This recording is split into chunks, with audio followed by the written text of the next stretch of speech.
For a year now, the apartheid and occupying regime of Israel has continued its brutality in occupied Palestine with full impunity. And now this regime is extending its brutal, aggressive war to Lebanon and targeting innocent people day and night across the border and deep inside the territory. The regime is pushing the region to the edge of an all-out, unprecedented catastrophe. Israel has no intention to pursue peace or a ceasefire.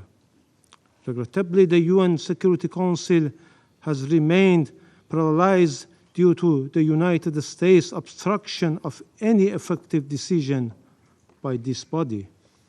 Unwavering support provided by the United States, United Kingdom, and certain Western states to Israel has given a carte blanche to this aggressive terrorist regime for all sorts of sinister behavior. No more than ever, this regime has become a serious threat to international peace and security. The only way to prevent further escalation is clear. Israel must immediately cease its war on Gaza, and its attacks on Lebanon must stop. Madam President, distinguished delegates, as we informed the members of the Council in our letter yesterday, the armed forces of the Islamic Republic of Iran launched a series of missile strikes targeting the military and security positions of the Israeli regime. Iran's action was in full accordance with the inherent right to self-defense under Article 51 of the UN Charter, and a direct response to the regime's repeated acts of aggression against Iran, including the violation of Iran's sovereignty and territorial integrity during the past months.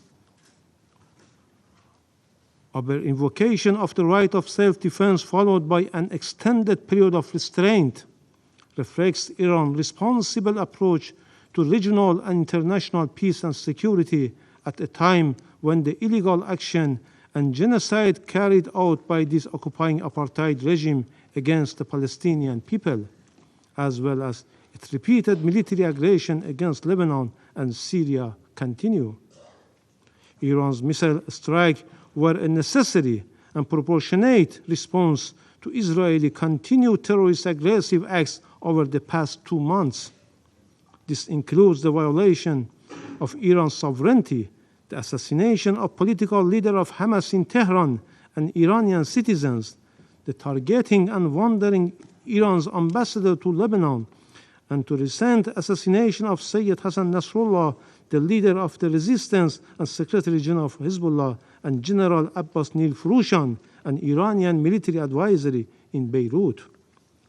I wish to mention the key facts that clearly demonstrate Iran's action under self-defense is fully justified, lawful, and firmly grounded in international legal principles. On 1st April 2024, Israel presently attacked Iran's diplomatic mission in Damascus, Syria, in a blatant violation of international law, specifically the principle of inviolability of diplomatic and consular premises.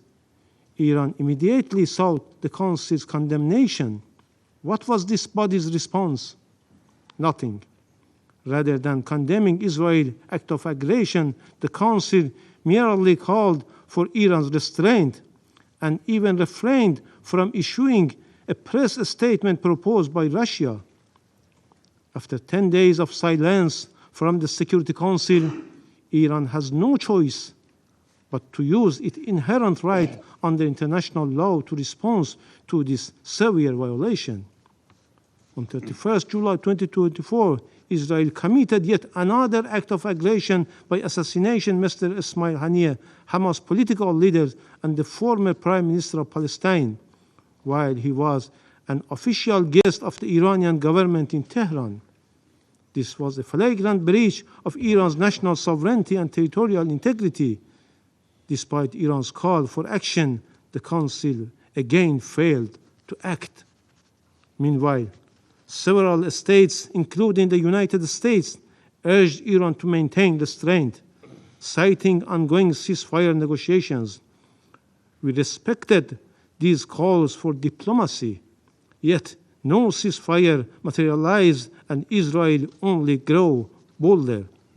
Again, we witnessed another heinous crime by Israel, this time through the detonation of communication devices targeting the innocent people of Lebanon. A larger number of innocent civilians were killed and injured, including Iran's ambassador to Lebanon. This was yet another manifestation of state terrorism. Following, Israel carried out a blatant act of terrorist aggression using US-supplied thousands-pound bunker busters to assassinate Sayyid Hassan Nasrallah, the leader of Hezbollah, and a symbol of resistance against Israeli occupation and aggression in Lebanon. This brutal attack resulted in the martyrdom of numerous innocent people, including Hezbollah leader and Iranian General Abbas Nilfurushan, while also leaving many civilians wounded. This egregious act underscored once more the regime's continued reliance on violence and terror. Madam President, the Islamic Republic of Iran has consistently pursued peace and stability for the region and called for an immediate ceasefire and the cessation of civilians' casualties, a position we have maintained for over a year. Yet, experience has proven that Israel only understands the language of force. Diplomacy has repeatedly failed, as Israel views restraint not as a gesture of goodwill, but as a weakness to exploit.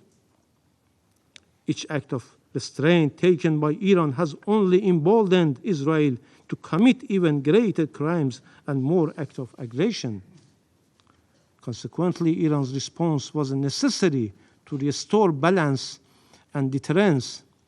Israel must understand that each act of aggression it makes is not unpunished and will be met with consequences.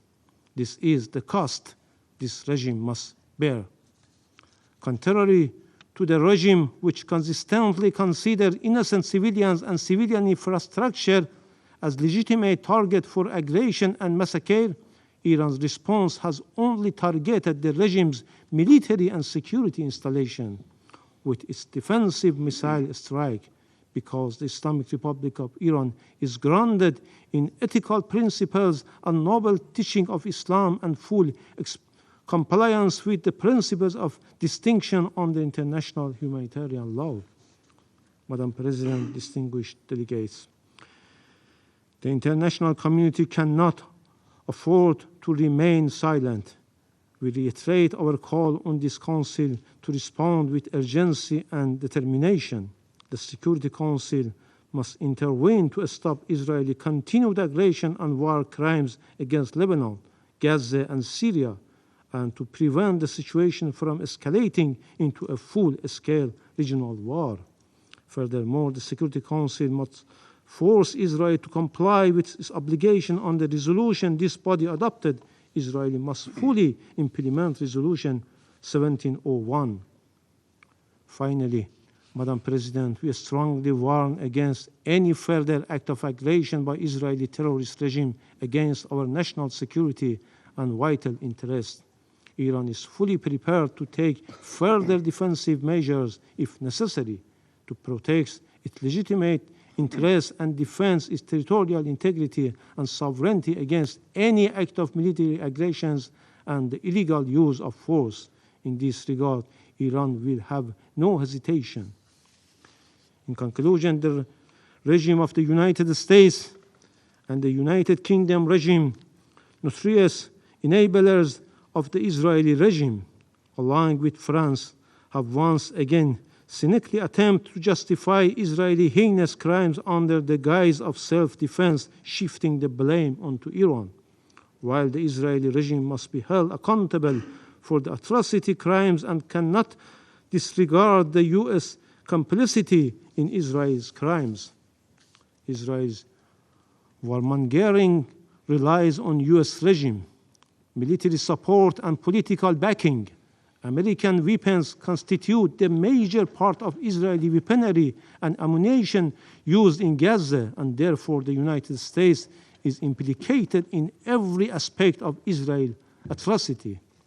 The vast majority of bombs, the regime even provide Israel with jet fuel. The US has sent so many arms to Israel since October 7 that the Pentagon has struggled to find sufficient cargo aircraft to deliver the materials. If there were even a shred of honesty in their concerns for the loss of innocent people lives in Gaza or Lebanon, or for the spread of war across the region, they could easily strip Israel of the tools it used to commit those atrocities, yet their actions reveal their true intent to embolden Israel's criminal actions. Thank you.